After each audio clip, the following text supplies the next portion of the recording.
Muy queridos hermanos, todos en el Señor, les saludo con grande afecto.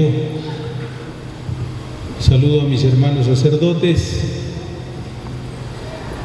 Aprecio mucho que acompañen a sus pequeñas comunidades en esta celebración eucarística que viene a ser como el culmen de un proceso que a lo largo del tiempo se va realizando y que se da testimonio con su presencia de una reunión de comunidades a la manera de una comunidad de comunidades.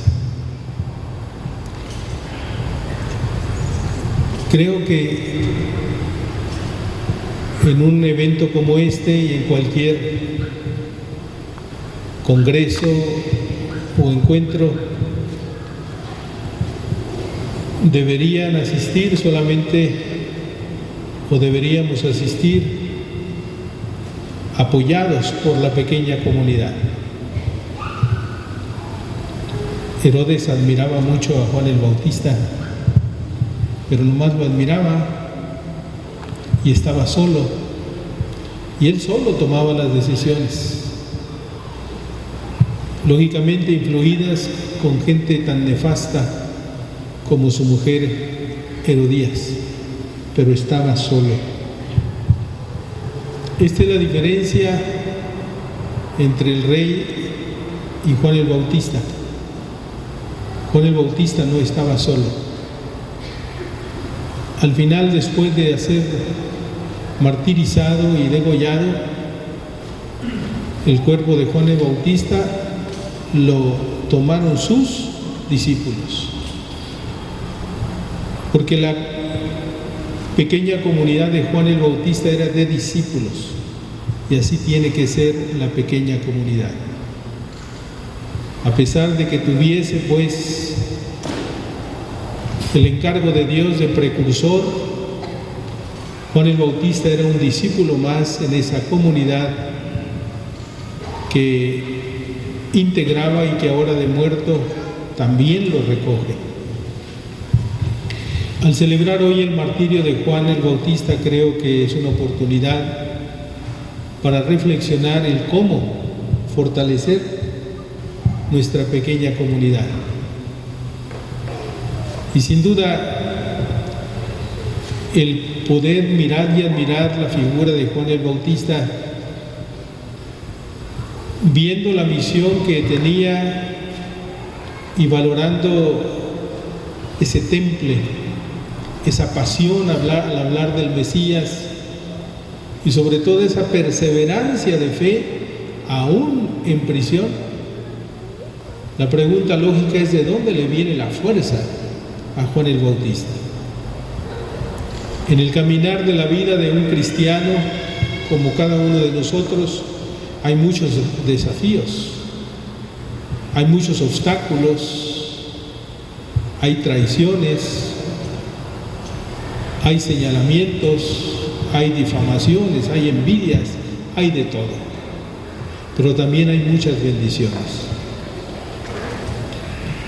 Juan el Bautista vivió en medio de todos estos desafíos y en medio de muchas bendiciones. ¿Y qué era lo que le sostenía? Recordemos aquel encuentro entre dos mujeres y dos hijos, cuando María visita a su prima Isabel. El efecto de la presencia de Jesús hace que el niño que Isabel llevaba en su seno, saltara de gozo, de alegría. Este fue el encuentro con Cristo de Juan el Bautista. Sin duda, a partir de ahí, Juan el Bautista hizo honor a su nombre, que significa el pleno de Dios, el lleno de Dios. Por eso en su ministerio y en su misión, Juan el Bautista nunca tuvo miedo. Él señaló en primer lugar a Jesús, diciéndole a todos aquellos que caminaban con él o junto con él: este es el Cordero de Dios. Y esa es la tarea hoy también del enviado de Dios, del bautizado, del misionero, es decir, mi tarea y tu tarea. Este es el Cordero de Dios, llevar a los demás a Jesús. Pero Juan el Bautista lo hacía no solamente con la palabra, sino lo hacía con su propia vida, con su estilo de vida. Ya vemos que el estilo de vida de Juan el Bautista reunía aquellas dos condiciones que pide Jesús a sus seguidores para expulsar a los demonios y para realizar su tarea misionera. ¿Cuáles son esas dos cosas? Oración ¿y qué? Y ayuno, ¿verdad? O ayuno y oración. Yo creo que aquí está la clave también de nuestro ministerio, de nuestro fortalecimiento en la vida cristiana, en el ayuno y en la oración. Quizás oramos mucho, ojalá, y el ayuno no forzado ni por dieta, sino voluntario, un ayuno en oración, un ayuno fortalecedor, un ayuno que no debilita a nadie, sino un ayuno que nos hace más fuertes delante de todos aquellos acosos del maligno, como lo experimentamos todos los días y quizás minuto a minuto de nuestra vida.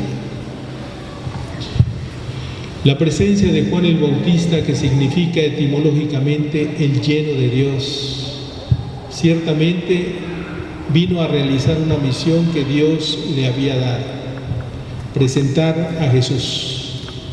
Y le preparó los caminos, allanó los caminos, quitó barreras en el corazón de las personas, de tal manera que cuando llega Jesús, Jesús encuentra un terreno propicio para realizar su misión. Y creo que de nueva cuenta, si realmente nosotros nos preocupamos por estar llenos de Dios con el ayuno y la oración, ayudaremos también en la causa de la iglesia a que el campo se prepare para que muchos reciban a Jesús.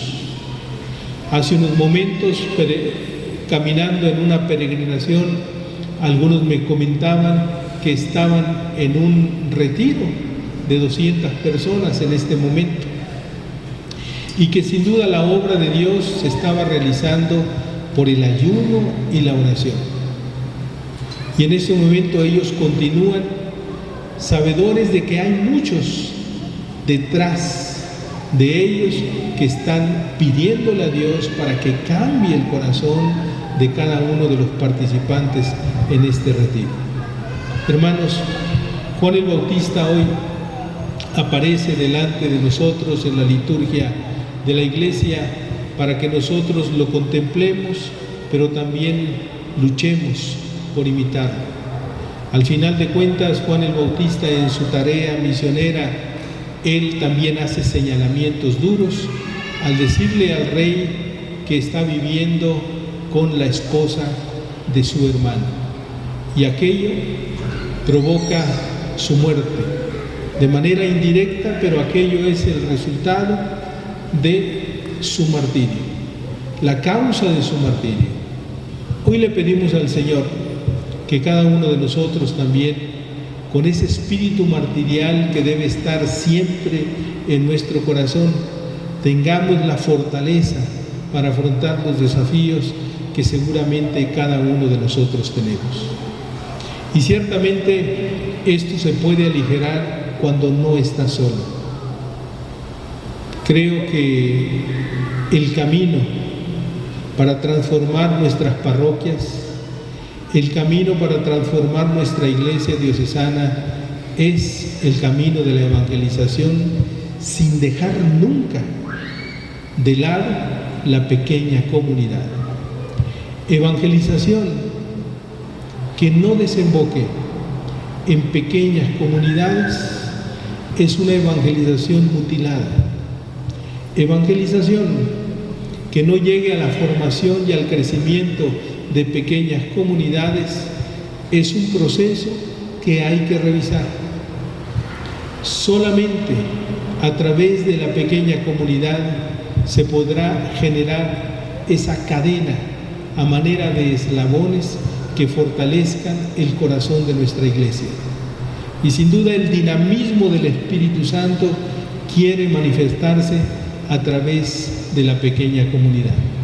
De tal manera que ninguno de nosotros, incluidos los sacerdotes y un servidor, puede vivir sin pequeña comunidad. La pequeña comunidad no se supone, la pequeña comunidad se pone en cualquier etapa y edad de tu vida. No puedes caminar solo, es más, no se puede caminar solo. Un testimonio es este de Juan el Bautista. Juan el Bautista vivía con otros o compartía o estaba en comunión con otros discípulos. Hoy, hermanos, creo que es el tiempo en que tomemos la decisión de una vez por todas por apostarle a este proceso o por seguirle apostando. Sé que ya lo están haciendo y ustedes son un testimonio de ello. Sin embargo, un servidor como pastor desea que crezcan las pequeñas comunidades. No podemos solamente sostener algunas, sino es importante que crezcan. Y ciertamente esta instrucción también la tienen todos los movimientos. Los movimientos no pueden solamente realizar acciones aisladas de fin de semana, de tal manera que sin seguimiento aquella acción con gran buena intención después se diluya en medio de la mundanidad y en medio del aislamiento, individualismo y caminar solos de cada uno de los participantes. Por eso aprecio mucho que den este testimonio de comunión junto con los sacerdotes. Ellos están aquí porque son los primeros que valoran el esfuerzo que se hace en su comunidad parroquial, en su templo, para ver fortalecida la vida pastoral y los procesos evangelizadores, porque los discípulos salen de las pequeñas comunidades. Los discípulos no se aparecen por generación espontánea. El discípulo misionero pertenece a una pequeña comunidad. ¿Cómo puedes ir a la misión y hablar de un proceso si yo personalmente no lo vivo? No basta con ir a las casas, es necesario fortalecer lo que yo voy a decir con mi experiencia de oración, con mi experiencia de comunión, con mi experiencia de encuentro, para que la experiencia de la misión dé cada vez más frutos en nuestra diócesis de Querétaro. Hermanos, felicidades porque viven esta experiencia de pequeña comunidad. También los sacerdotes queremos vivirlo. Y algunos ya en su pequeña comunidad sacerdotal viven y recogen frutos de caminar unidos, de vivir cada vez más como hermanos, de buscar la manera de ir fortaleciendo los vínculos que nos da nuestra ordenación sacerdotal para poder también ser testimonio de pequeña comunidad ante nuestro pueblo, ante nuestras parroquias, ante nuestras comunidades. Que el espíritu martirial de San Juan Bautista nos anime, es decir, nuestro deseo de afrontar cualquier desafío, incluso el de la muerte. Y no son exageraciones, sino ese es lo que debe haber en nuestro corazón. Ese espíritu que animó a los santos a entregarse totalmente a Dios, aunque algunos no tuvieron ese privilegio y ese don de Dios del martirio de sangre, pero sí la posibilidad de entregar martirialmente con ese espíritu la vida al Señor todos los días. Que cada uno de nosotros lo hagamos desde nuestra trinchera, desde nuestra pequeña comunidad, desde nuestra familia, desde nuestra parroquia. Que el Señor nos ayude y que tengamos el consuelo de caminar junto con otros discípulos en esta gran experiencia de la pequeña comunidad que es alimentada con palabra de Dios y que es alimentada con la Eucaristía y con la protección de María. Que así sea.